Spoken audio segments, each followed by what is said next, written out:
Good morning students, welcome to Shri Radha Vallabh academy. बच्चों, आज हम अपनी हिंदी रीडर मधुलिका का 3rd चैप्टर ककड़ी की कीमत वो आज हम पढ़ेंगे। आपको मालूम है, इस पाठ के सबसे पहले हमें कोई भी पाठ पढ़ने से पहले उसके लेखक या कवि का नाम पता होना चाहिए। तो हमारा ये जो पाठ है आचार्य चतुरसेन शास्त्री जी ने लिखा है, जिनका जन्म 26 अगस्त 1891 में हुआ था। ये हिंदी के महान उपन्यासकारों में से एक थे। इनकी जो लेखनी यानी इन्होंने अधिकतर ऐतिहासिक घटनाओं को आधार बनाकर कई उपन्यास या कई कहानी वगैरह लिखी हैं। ठीक है, तो हम सबसे पहले इनकी मुख्य जो कृति नाथ, गोली, वन, रक्षामह, वैसाखी की नगर वधू, ये सब इनकी मुख्य कृति हैं। आज उन्हीं की लेखनी से लिखा हुआ जो एक चैप्टर है, यानी कि आपका जो पार्ट 3 है ककड़ी की कीमत। तो सबसे पहले इस पाठ के बारे में मैं आपको बता दूं। इस पाठ में रईस समाज में, यानी कि जो पैसे वाला जो समाज होता है, उस रईस समाज के दिखावे को प्रमुख मानकर लेखक ने लिखा है। जो व्यक्ति यानी रईस समाज वाले झूठी शान शौकत का घमंड रखते हैं और दूसरों की अपेक्षा स्वयं को बड़ा रईस सिद्ध करने का कोई भी मौका नहीं छोड़ते हैं, और यह मौका न छोड़ना ही वो अपनी प्रतिष्ठा को मानते हैं। कहानीकार ने यानी लेखक ने ऐसा सत्य कथा के माध्यम से इस पाठ में उजागर किया है। अपनी बनावटी शान शौकत और प्रतिष्ठा के लिए ही रईस जान भी दे सकते हैं। मतलब अपनी केवल झूठी बनावटी शान शौकत और प्रतिष्ठा के लिए ये रईस जो हैं, यानी कि पैसे वाले जो हैं, वो जान भी दे सकते हैं।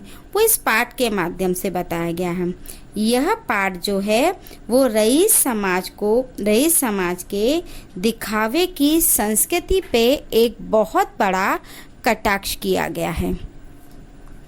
अब हम अपना पाठ पढ़ते हैं। अपना जो पाठ है 3rd पाठ है ककड़ी की कीमत।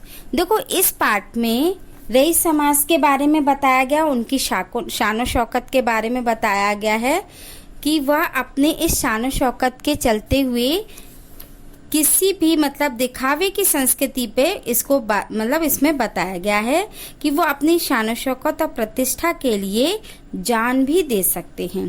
तो अपना जो पाठ स्टार्ट होता है, ये दिल्ली का जो वातावरण है या आज की जो दिल्ली है, तो उससे पहले की जो दिल्ली थी उसके बारे में इसमें बताया गया है, और इसी दिल्ली में रहने वाले लोगों के बारे में बताया है।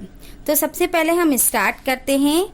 आज तो दिल्ली का सब रंग ढंग ही बदल गया है। बाजार में, मकानों में, चाल ढाल में, सड़कों में, सब में विलायतीपन आ गया है। जब से दिल्ली भारत की राजधानी बनी है और नई दिल्ली की चकाचौंध को मात करने वाली विचित्र नगरी बसी है, तब से दिल्ली यद्यपि पंजाब से पृथक अलग सूबा बन गया, फिर भी उसमें बुरी तरह से पंजाबियत, ये कहने का मतलब है कि वो उसमें पूरी दिल्ली में पंजाबियत, यानी कि पंजाबियों का जो रहन सहन होता है उसको कहते हैं पंजाबियत भर गई है। नई दिल्ली जब बस रही थी तब ढेर से पंजाबी सिख और सभी उत्साही लोग, जिन्होंने पंजाब के गेहूं और उड़द एवं चने खाकर अपने शरीर बल को खूब वृद्धि दी, नई दिल्ली पर चढ़ दौड़े। ठेकेदार से लेकर साधारण मजदूर तक साहसी पुरुष बन गए। उन्होंने नई दिल्ली में प्रारंभ में कौड़ियों के मोल जमीन ली और वहां पर बस गए। अब नई दिल्ली में वे सरदार जी होकर मोटर में दौड़ते हैं। दिल्ली के महीन आदमी न जाने कहाँ खो गए। अब जगह जगह होटलें खुल गए हैं। लाइन की लाइन खालसा होटलों को आप दिल्ली के बाज़ारों में देख सकते हैं। जहां झटका पड़ने का साइन बोर्ड लगा होगा और वहां अनगिनत सरदारगण बड़े बड़े साफे बांधे, लंबी दाढ़ी, पटकारे, कोट पैंट, बूट डाले खाट या टेबल पर रोटियां खाते दिख पड़ते हैं। छुआछूत को तो उन्होंने डंडे मारकर दिल्ली से नज़ाकत के साथ दूर ही कर दिया है। शाम को आप जरा चांदनी चौक में एक चक्कर लगाइए। ये दिल्ली की एक जगह है जिसका नाम है चांदनी चौक। चांदनी चौक में एक चक्कर लगाकर आइए। पंजाबी युवतियां और प्रौढ़ाएं बारीक दुपट्टा बांधे, माथे पर डाले, मुंह खोले बेफिक्री से कचालू वाले के इर्द गिर्द बैठकर कचालू खाती नजर आएंगी। 38 वर्ष हुए उस समय दिल्ली के चांदनी चौक में। अब जहां अगल बगल चलने वालों के लिए पटरियां बनी हैं, वहां सड़कें थीं। सड़कें कंकड़ की थीं। इक्के सरपट दौड़ा करते थे। दोनों समय उन सड़कों पर छिड़काव हुआ करता था। बीचों बीच अब जहां चमचमाती सीमेंट की पुख्ता सड़क है, वहां नज़र में पटरी बनी है। वहां नहर पर पटरी बनी थी। उनके दोनों ओर खूब घने वृक्षों की छाया थी। ज्येष्ठ बैसाख की दोपहरी में भी वायु शीतल वायु से दोपहरी में भी वहाँ शीतल वायु के झोंके आया करते थे। उस पटरी पर बड़ी बड़ी भीमकाय बेंतों की छतरियाँ लगाए घोंचे वाले अपनी अपनी छोटी दुकानें लिए बैठे रहते थे। उसमें बिसाती टोपी वाले, टुकड़ी वाले, कचालू, घी के सौदे वाले, दही बड़े वाले, चने की चाट वाले, कचालू वाले, मेवा फरोश तथा फल वाले सभी होते थे। उनसे भी छोटे दुकानदार अपनी छोटी सी दुकान को किसी टोकरी से सजाए गले में लटकाए घूम फिर कर सौदा बेचा करते थे। सौदा यानी सामान बेचा करते थे। सैकड़ों आदमी उन वृक्षों की घनी छाया में पड़े हुए थकान उतारा करते थे। घंटा घर के सामने कमेटी की संगीत इमारत के आगे अब जहां महारानी विक्टोरिया की मूर्ति रखी है, वहां कौल पत्थर का एक विशाल काय हाथी खड़ा था, जिसे जयमल फत्ते का हाथी कहकर बूढ़े आदमी उस पटरी पर वृक्षों की ठंडी छाया में लेटे उन्नीदी आंखों में खमीरी तमाकू का मद भरे भली भांति भांति के किस्से कहानी कहा करते थे। मतलब यह है कि इसमें उस जगह का वर्णन किया गया है जहाँ से हमारी कहानी स्टार्ट होती है। ठीक है। दिल्ली के निवासियों की बोली में अजीब लोच या खोमचे वालों की आवाज़ में भी एक से एक बढ़कर होती थी। सब्जी तरकारियाँ में जो पहले चलती वही दिल्ली के रईस खाते थे। यानी कि सबसे पहले कोई नई सब्जी या कोई फल आता था तो सबसे पहले दिल्ली के निवासी उसे रईस यानी कि दिल्ली के जो पैसे वाले हैं वो खाया करते थे।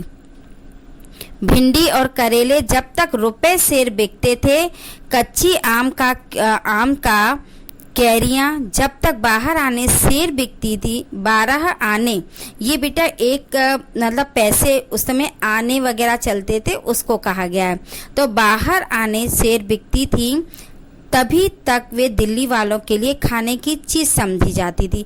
मतलब कहने का है कि जब तक वो महंगी रहती थी चीज़, वो नई सब्जी आई या नए फल आए और वो जब तक महंगे होते थे तब तक दिल्ली के रईस के खाने के योग्य होते थे। उसके बाद सस्ती होने पर उन्हें कोई नहीं पूछता था। बेर के मौसम में लोग बेरों को चाकू से छीलकर उन पर चांदी का वर्क लपेटकर खाते थे। लताफत और नज़ाकत हर एक बात में थी। जैसे वे महीन आदमी थे वैसे ही उनका रहन सहन भी था। तो बेटा आज मैंने आपको इस वीडियो में कहानी स्टार्ट करने से पहले जिस स्थान पे ये कहानी स्टार्ट होती है उसके बारे में बताया। ये अपने दिल्ली के चांदनी चौक का इलाका जो है वह चांदनी चौक के स्थान पर जो सब्जी तरकारी बेचने वाले आते हैं और उन सब्जी तरकारियों को सबसे पहले जो दिल्ली के रईस खाते हैं, जब तक वो महंगी होती है, सस्ती होने पर उसे वहाँ कोई नहीं पूछता। तो हमारी इस कहानी में अब यहाँ से ही हमारी कहानी स्टार्ट होगी कि यहाँ पर सबसे पहले फागुन का महीना है, वो फागुन लग गया है, बसंत आ चुका है, सर्दी कम हो गई थी, वासंती हवा मन को हरा कर रही थी। बाजार में नर्म गर्म पतली ककड़ियों के कूंजे बिकने आने लगे। तो हमारी इस कहानी में स्टार्ट हुआ है सबसे पहले, मतलब सब्जियों में, सब्जी और फलों में ककड़ी जो खाने, आप लोगों को भी मालूम है कि ककड़ी, सभी को पता है कि ककड़ी खाने के लिए आती है, तो ककड़ी कैसी होती है। तो यहाँ पर जो सबसे पहले दिल्ली स्थान पे जब ककड़ियाँ बिकने आती हैं तो वहाँ पे से हमारी स्टोरी, जो कहानी है, वो स्टार्ट होती है।